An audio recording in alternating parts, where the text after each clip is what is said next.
सांसद महोदय से मिले थे। मेरा पूरा गांव लगभग 2 बसें और 2 गाड़ियां गई थी उनसे मिलने के लिए 2 दिन पहले। हमने अपनी प्रेरणा रखी तो उन्होंने डीजीपी सर को कॉल भी किया था और श्री सुनील जी को माध्यम रखा था और कहा था कि इनसे मुलाकात कराइए और जो भी इनकी बात है उसको सुने। इसके लिए आज हम डीजीपी सर से मिलने गए थे। उन्होंने आश्वासन दिया है कि न्याय होगा बच्चे के साथ और उसकी पुनर्जांच करके नई टीम गठित करते हैं। और क्षेत्र के लिए भी मैंने कहा था कि सर हिसार जाना मेरे लिए अकेली महिला हूँ, बड़ा कठिन होता है और समस्याएं भी काफ़ी होती है, दूरी भी काफ़ी है। तो गुड़गांव के लिए मैंने उनसे निवेदन किया, उन्होंने मेरे गुड़गांव के निवेदन को भी स्वीकार किया। सर मैं तो यही करती हूँ कि जैसा पहले किया है ना मेरे साथ, ऐसा ना करके मेरी बच्ची को सिर्फ न्याय मिले और दोषी को कड़ी से कड़ी सज़ा मिले। सज़ा ऐसी मिले कि आगे कोई करने की ऐसी इच्छा ना। किसी को जिंदा जलाने की उंगली जल जाए तो हम चीखते हैं, सोचो उस बच्ची ने कैसे सहन किया होगा जिसकी पूरी बॉडी को जलाया हो।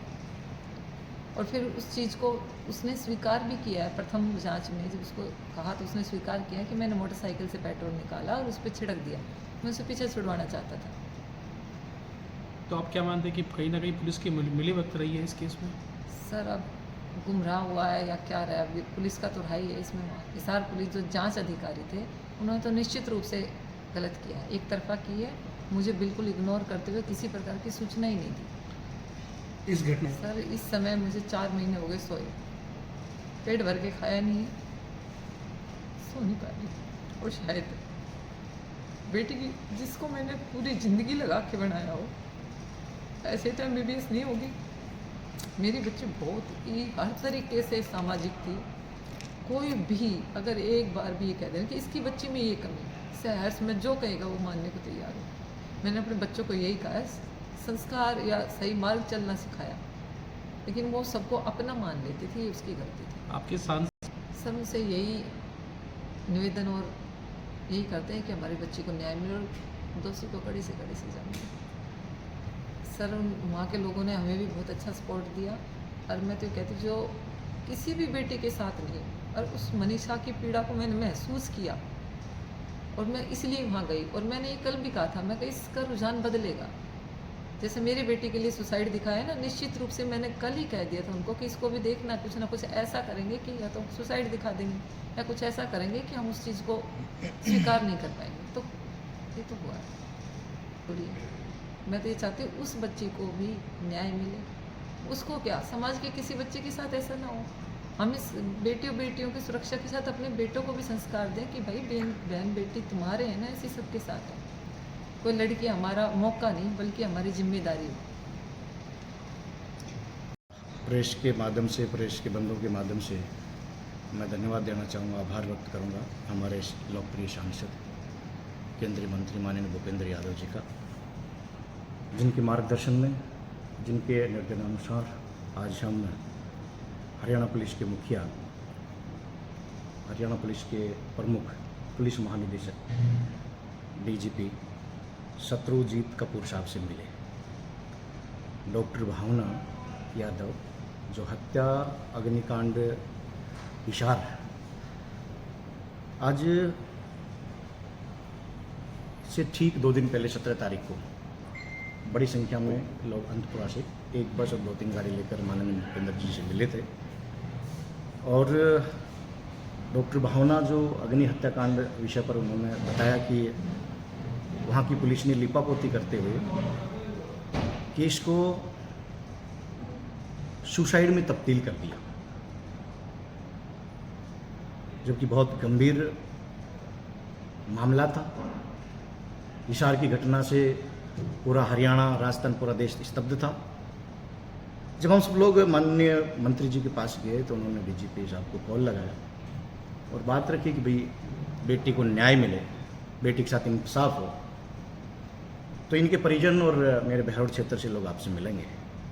तो आज DGP साहब के पास हम गए। DGP साहब ने बहुत अच्छे मन से सुना और आश्वस्त किया कि न्याय मिलेगा, ये केस हम क्राइम ब्रांच को देंगे, एक SIT का गठन करेंगे। गायत्री जी मेरे साथ हैं। एक्चुअल में अभी जो बहन मनीषा का जो दर्दनाक जो कांड हुआ है, बहुत पीड़ादायक जो मौत दी है जिन दरिंदों ने, डीजीपी साहब उनकी मॉनिटरिंग करते हुए भी हमें लगभग आधा से पूर्ण घंटा सुना, बहुत मन से सुना और आश्वस्त किया कि 1 सप्ताह के भीतर भीतर हम ये केस क्राइम ब्रांच को देंगे, एसआईटी का गठन करेंगे। फिर मैम ने कहा कि हमें बहुत दूर आना पड़ता है, हिसार मेरे गांव अंतपुरा से बहुत दूर पड़ता है, बहरोड से बहुत दूर पड़ता है, तो महोदय अगर आप एक कृपा और कर दें कि ये केस को गुड़गांव शिफ्ट कर दें तो ये भी बड़ी कृपा रहेगी। शत्रुजीत कपूर डीजीपी हरियाणा ने बहुत सहज भाव ये भी आश्वासन दिया कि आपके केस को हिसार से गुड़गांव शिफ्ट कर दिया जाए। मैं आपके प्रेस के माध्यम से माननीय भूपेंद्र यादव जी का आभार व्यक्त करता हूं कि फादरलेस बच्ची जिसका पिता पहले ही स्वर्गवास हो गया हो और उस बेटी का जलाकर हत्या कर दी गई हो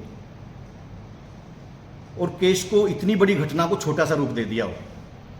अप्रैल की घटना और जो आरोपी था उसको पुलिस जमानत पे भेज देना, ये बड़ा चिंताजनक विषय था। लेकिन आज मिल के आए हैं माननीय मंत्री जी के आदेशानुसार। आज हमें इस बात की प्रसन्नता भी है कि भावना के साथ न्याय होगा, उनके साथ इंसाफ होगा और जो गुनहगार है उसको उसके किए हुए की सजा मिलेगी। तो हरियाणा पुलिस ने तो उसको बरी कर दिया, तो आप क्या उम्मीद लगा सकते हैं आप? अब सर ये तो पता नहीं क्या कारण रहा हो, कैसा बरी कर दिया हो, क्योंकि जिस तरह का शुरुआत में देखिए उन्हीं के फ्लैट पर, उन्हीं के क्वार्टर पे घटना को अंजाम दिया जाता है। इस बात को तो नहीं जुटला सकते कि वो क्वार्टर उनका, घटना स्थल उसने शुरुआत में जब पुलिस ने पकड़ा तो एक्सेप्ट भी किया। पेट्रोल की बात आई ज्वलनशील पदार्थ को लेकर तो उसने कहा कि मेरे मोटरसाइकिल से निकाला। तो इतनी सारी चीज़ें मैच होने के बाद भी बरी करना या जमानत पे देना, ये कहीं ना कहीं हमने आज भी कहा उनसे सर कि कहीं ना कहीं ये पुलिस, अगर मैंने कहा इस पर न्याय हो जाता, एक्शन हो जाता, तो आज जो मनीषा जो कांड हम सुन रहे हैं, पूरा हरियाणा दुखी है, पूरा देश दुखी है। उसमें भी आप देखो, कभी कह रहे हैं सुसाइड नोट रखा है, कभी कह रहे हैं जानवरों ने नोच दिया, कभी कह रहे हैं खुद ने अपनी हत्या कर ली, कितनी सारी चीज़ें। लेकिन मुझे लगता है कोई आदमी कितना भी पैसे के दम पर और कोई अप्रोच के दम पर कुछ देर के लिए गुमराह कर सकता है, परेशान कर सकता है, पर पुलिस पर भरोसा है। कुछ एक आदमी गलत निर्णय की तरफ जा सकते हैं, पूरी पुलिस गलत निर्णय की तरफ नहीं जाएगी। आज हमने पुलिस के कप्तान से, पुलिस के मुखिया से इस विषय में बहुत विस्तार से चर्चा करी है और उन्होंने आश्वस्त किया है। जिस तरह घटना को सुना तो घटना इतनी साधारण नहीं थी। उन्होंने भी इस बात को माना है कि जब उनको बताया जा रहा था, फोटोज पेश करी जा रही थी आपके माध्यम से, तो उन्होंने भी अपने भाव से, शब्दों से दर्द को महसूस किया है। मुझे लगता है पीड़ित परिवार के साथ, डॉक्टर भावना के साथ न्याय होगा। और आपके चैनल के माध्यम से मैं बहन मनीषा के लिए भी कि उसको न्याय मिले, और जिन दरिंदों ने उसके साथ जो दुराचार किया, अत्याचार किया है, जिन्होंने हत्या की है बहन की, उनको कड़ी से कड़ी सज़ा मिले। आपके माध्यम से मैं ये भी कहना चाहता हूँ।